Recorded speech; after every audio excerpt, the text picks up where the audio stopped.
Hello guys! Ngayon pala ay November 2 All Souls Day, bigla na lang namin naisipan na mag-swimming dahil nanggaya ito bigla si Keisha. Kahapon pala ay pumunta na kami sa sementeryo para dalawin ang mga yumaong mahal sa buhay. So free naman kami ngayon kaya agora na, pagbigyan natin ang bata dahil next week ay back to school na. Dahil night out kami, cramming na nga, nagluto lang kami ng rice at bumili na lang kami ng ulam sa labas para doon na lang kami mag-lunch pagdating ng resort. Maganda ang panahon ngayon at excited na itong dalawang Disney princess lalo na yung bata sa likod. Actually, ang original plan namin ay sa Bienvenida Resort sa may Santo Domingo. Pero bigla na lang namin naisipan na itry namin sa Dos Montes Spring sa may Malilipot, Albay. Siguro 6 years ago na rin last namin napunta doon. So first time ni Keisha doon, sigurado akong matutuwa ang Disney Princess namin. Char! So andito na nga kami, hindi ko na maalala noon pero ngayon napansin ko may store na dito sa loob at parang kumpleto na, may wines, chicheria, tinapay, may tinda din silang mga salbabida at marami pang iba. Hindi ka talaga magugutom dito basta may dala ka lang pera. 100 pesos ang entrance fee nila dito, sa bata naman ay may specific height lang sila na para makalibre. Syempre dahil lagpas na itong si Keisha ay may bayad na rin siya ng 100 pesos.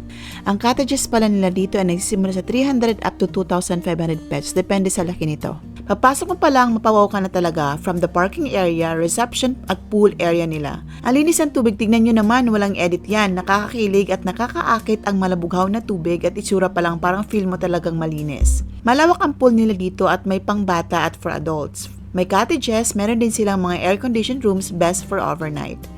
May function hall din sila sa taas, best place for family gatherings like birthdays and weddings. Pagdating namin na naligo na agad kami dahil atat na itong si Keisha, ang lamig ng tubig at ang presko sa pakiramdam.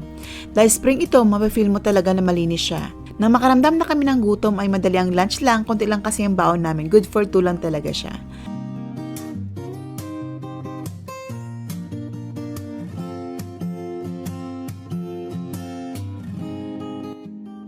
Pagkatapos niyan ay naligo naman kami ulit, sulitin ang oras habang wala pang pasok at minsan lang din talaga kami makakapunta sa mga ganitong lugar, siguro twice a year lang.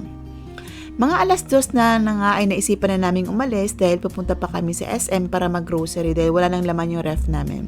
Isipan namin na mag-ramen kaya lang wrong timing naman at wala pang available kaya pala walang tao dito. Habang naghahanap ng makakainan ay naalala namin maikiklaim pala kaming e-gift sa Krispy Kreme kaya tiklaim muna namin ito, sayang naman at baka makalimutan pa yung promo. Nag-take out din kami ng Jolly Spaghetti ni Keisha dahil favorite niya ito at sold na siya dito. Ang ramen cravings namin ay napunta sa Wonton Noodles, Chow Fun at Halo-Halo. Nagutom talaga kami sa swimming at biyahe so happy kami na at may energy na pang may grocery. So dumiretso muna kami sa supermarket para bumili ng karne at foodies ni Keisha at mamaya ay dadaan na lang kami sa Daraga Market para bumili ng itlog at mga ricado.